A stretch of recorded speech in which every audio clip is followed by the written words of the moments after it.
Impanuro TV, ishakiro ry'amakuru yizewe.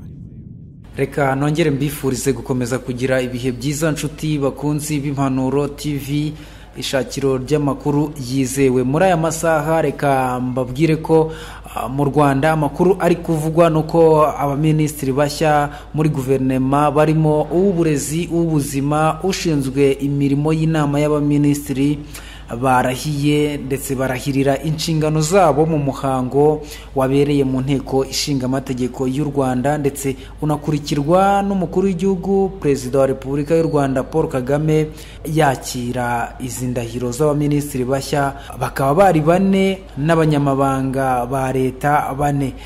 Yabasabye iki turaza kubireba mu kanya gatoya. Nababwira ko ari Impanuro TV. Bimwe mu byo yabasabye harimo gukora rero baharanira inyungu rusange aho kwita ku zabo bwite. Perezida Kagame yabigarutseho mu muhango w'irahira ry'aba bayobozi, no muhango wabaye kuri uyu wa gatanu mu nteko ishinga amategeko ku Kimihurura nkuko twari tumaze kubibabwira. Mubarahiye twababwira ko harimo Dr Ngamije Daniel, uyu nguyu yarahiriye kuba minisitiri w'ubuzima, ndetse Dr Uwamariya Valentine we arahirira inshingano zo kuba minisitiri w'uburezi. Dr Bayisenge Jeannette we arahirira kuba minisitiri w'uburinganire n'iterambere ry'umuryango, ndetse witwa Mpambara Ines we arahirira kuba minisitiri ushinzwe imirimo y'abaminisitiri. Harimo kandi na Ntucikwe, uyu nguyu yarahiriye kuba umunyamabanga wa leta muri Minisiteri y'Imari n'Igenamigambi ushinzwe imari ya leta. Hari Lieutenant Colonel Dr Mpunga Tarsis warahiriye kuba umunyamabanga wa leta muri Minisiteri y'Ubuzima ushinzwe ubuvuzi bw'ibanze. Twanavuga Twagirayezu Gaspari we warahiriye kuba umunyamabanga wa leta muri Minisiteri y'Uburezi ushinzwe amashuri abanza n'ayisumbuye, ndetse hari Irere Claudette warahiriye kuba umunyamabanga wa leta muri Minisiteri y'Uburezi ushinzwe ikoranabuhanga, imyuga n'ubumenyingiro. Mu bandi barahiye harimo abadepite babiri baherutse kwinjira mu nteko ishinga amategeko, aribo Karemera Emmanuel ndetse na Mukabarisa Germain. Nyuma yo kwakira indahiro, umukuru w'igihugu nyakubahwa Perezida wa Repubulika y'u Rwanda Paul Kagame hari aho yavuze ko ngo bagendeye ku ndahiro bari bamaze kurahira, umukuru w'igihugu yabasabye kubahiriza indahiro baba bamaze kurahira, aho kurahira basa n'abikiza cyangwa se bavuga amagambo basa nkaho basoma gusa cyangwa bayanyura hejuru. Hari nkaho yavuze ati kiriya bakubwira ngo ntabwo uzakoresha ububasha wahawe mu nyungu zawe bwite, bivuze iki? Reka tunabonereho twumve ijambo ryose umukuru w'igihugu nyakubahwa Perezida wa Repubulika y'u Rwanda Paul Kagame yagejeje ku bitabiriye uyu muhango wo kwakira indahiro z'abaminisitiri bashya ndetse n'abadepite n'abanyamabanga ba leta. Abanyarwanda mwese mwiriwe neza.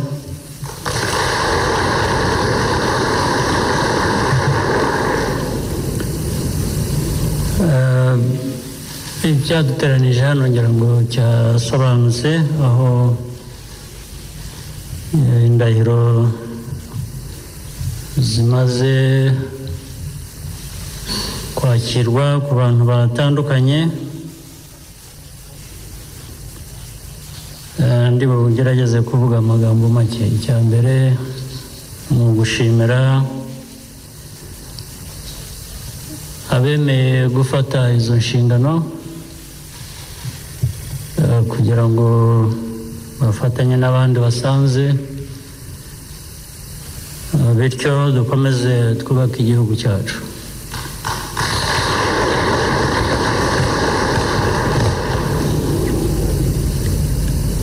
No ku bahinduriwe imirimo cyangwa bavuye ku mirimo, ubwo birumvikana hari impamvu ebyiri. WhatsApp shop ducuruza tukaranguza telefone z'amoko yose na accessoires zazo ku giciro gito. Turabitsa tukanabikuza ndetse tugafungura amakonte muri banke zitandukanye zikorera mu Rwanda. Dutanga service za Rwanda Revenue, harimo kudeklara no kwishyura imisoro n'amahoro. Muri WhatsApp shop kandi ducuruza umuriro w'amashanyarazi, tugatanga serivisi z'irembo zirimo kudekarara no kwishyura. Dutanga serivisi za Western Union nko kwakira amafaranga avuye mu mahanga no kuyohereza. WhatsApp Shop ni iduka rikorera mu mujyi wa Butare, mu karere ka Huye, mu mujyi rwagati. Impamvu ya mbere guhindurwa imirimo ntabwo ari ukugawa ibyo wakoraga, ahubwo muri rusange ibintu iyo bigenda bihinduka biba bigamije kugira ngo turusheho kuba twajyana n'igihe cyangwa twakora ibyo dukora mu buryo bundi, cyangwa ariko byose bigamije gutera imbere. Hari n'abava ku mirimo noneho ibyo birumvikana biterwa n'inshingano baba batarujuje neza.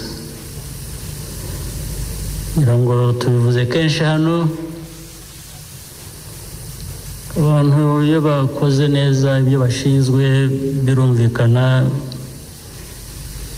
ndetse bakwiriye kwishima, ariko bakwiriye no kuba bashimwa kubera ko bujuje inshingano uko bikwiye.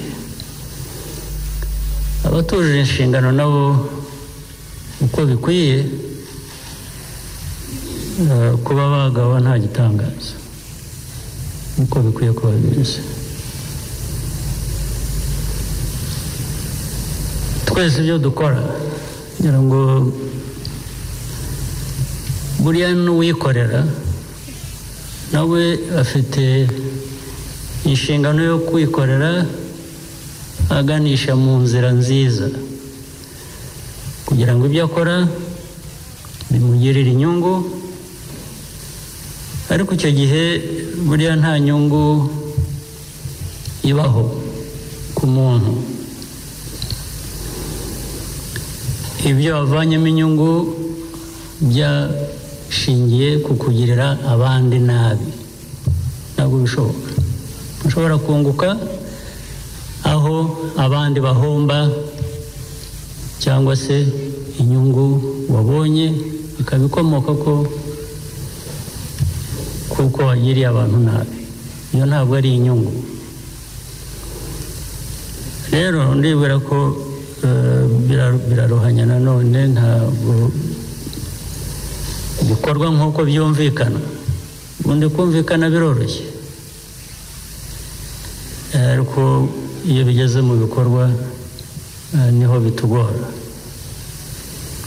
Ariko iteka twasaba abantu ko twese twagerageza guhora dushaka gukora neza imirimo dushinzwe, bityo bikatugirira inyungu, ariko bikagirira n'abandi inyungu, cyane cyane abo dushinzwe kuba tuyobora. Mu ndahiro ngize, ngira ngo hari ubwo abantu babivuga babinyura hejuru ntibumve neza n'amagambo bariho basubiramo cyangwa basoma. Kiriya bakubwira ngo ntabwo uzakoresha ububasha wahawe mu nyungu zawe bwite, bivuze iki? Aho rero niho hagoranye kenshi mu bikorwa. Abenshi mu ntege nke, sinzi ko hari intege nke zumvikana ko hari abantu bagira intege nke, bikumvikana wakora ikosa,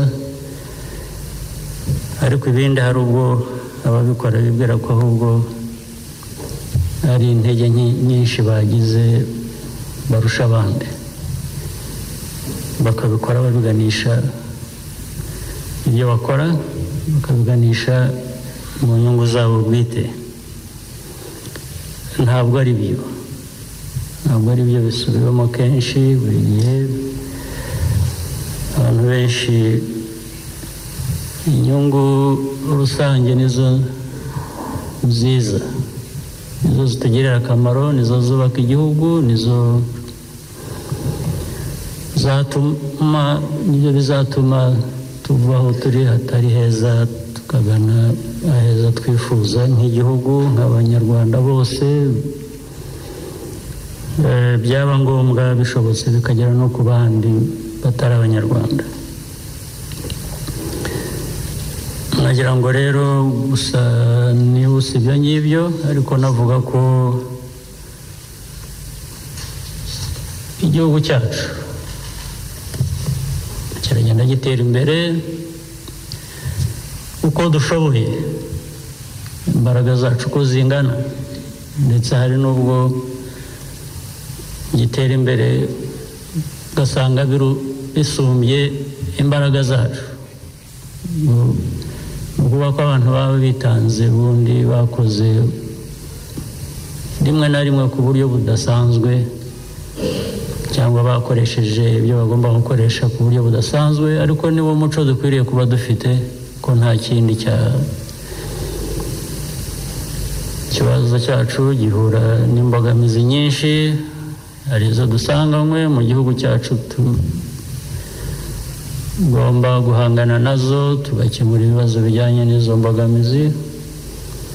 Hari ibibazo bituruka mu baturanyi bihoraho buri munsi, ibyo tugomba guhangana nabyo, ndetse no muri byo tugakomeza tugatera imbere. Hari ibintu bituruka no hirya cyane atari mu baturanyi, ibyo turabisanganywe n'amateka, ariko hari n'amateka y'uko dukomeza gutera imbere n'ibyo bihari.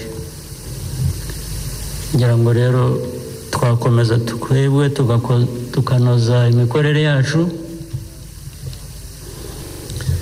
tukarushaho gukora neza, tukarushaho gukorana neza, inzego zose uko zibishinzwe, tugakorana n'abandi bahandi. Ntacyo bidutwaye kubahiriza inyungu z'abandi igihe izacu zubahirizwa, nuko bikwiriye kugenda buri gihe cyose.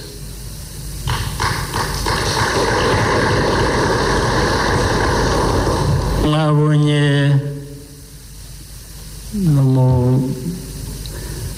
mu ndahiro twagize, bamwe, ntabwo ari bamwe, ni mwese, nabonye mukiri batoya,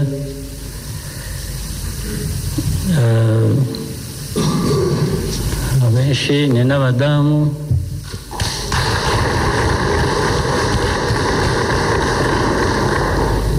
Dukwiye gukoresha izo mbaraga ziri aho ngaho mu butoya,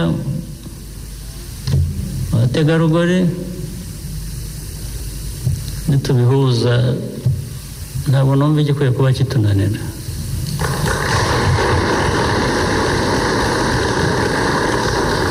Ubwo nitwe tuzaba twinaniwe gusa, ariko ubundi ibyangombwa byose turabifite.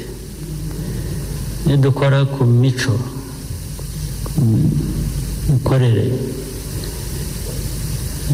imikorere myiza, imikoranire myiza, dukora tutireba cyane, tureba abanyarwanda dukorera. Ntawe mbujije kwireba, ariko bijye biza bikurikira ko warebye inyungu rusange z'igihugu cyose. Ibyo abantu bireba bikorera, ibyo ntabwo byinjiramo, ntabwo bindeba. Buri muntu wese afite uko akwiye kuba yiyubaka, yiyubaha, yiteza imbere. Ibyo ntabwo ndi bubitindeho, ibyo ndi butindeho natinzeho ni inyungu rusange z'abanyarwanda, dukwiye kudatezukaho mu mirimo tuba twemeye gukora. ndagira ngo rero mbashimire nanone kandi mbifurize akazi keza, umunsi mwiza,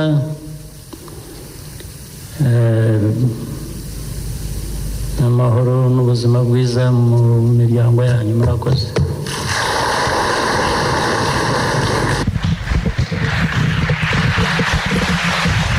Impanuro TV, ishakiro ry'amakuru yizewe.